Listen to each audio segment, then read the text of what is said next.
इस लेख में हम भारत में नदियों के सांस्कृतिक, धार्मिक और आर्थिक महत्व के बारे में जानेंगे। प्राचीन काल से ही नदियां मां की तरह हमारा भरण पोषण करती आ रही हैं। नदियों की वजह से सभ्यताएं पनपती हैं, बस्तियां बसती हैं और कहानियां बनती हैं। ये नदियों का कल कल निनाद करता हुआ जल ही है जो मनुष्य और धरती की प्यास बुझाता है।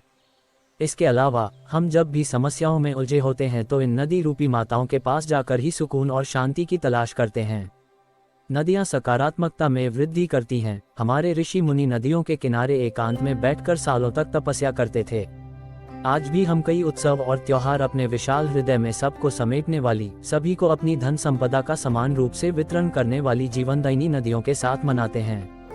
हिंदू धर्म में तो मनुष्य के जीवन की अंतिम यात्रा भी इनकी गोद में खत्म होती है।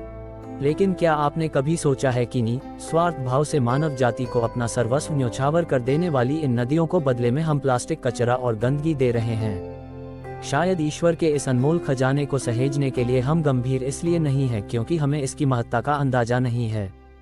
जिस दिन हम पूरी तरह से इनके महत्व को समझ जाएंगे उस दिन खुद से नदियों को स्वच्छ और संरक्षित रखना शुरू कर देंगे। नदियां खेती के लिए लाभदायक उपजाऊ जलोढ़ मिट्टी का उत्तम स्रोत होती हैं।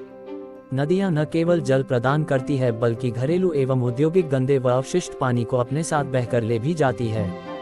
बड़ी नदियों का उपयोग जल परिवहन के रूप में भी किया जा रहा है।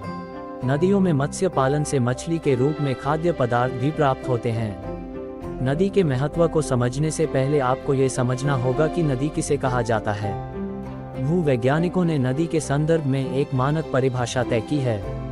इस परिभाषा के अनुसार नदी भूमि की ऊपरी सतह पर बहती हुई वह जलधारा है जिसका स्रोत प्राकृतिक रूप से बने झील, हिमनद, झरना होते हैं। आपको बताते चलें कि नदी शब्द का उद्गम संस्कृत भाषा के शब्द नद्य से आया है।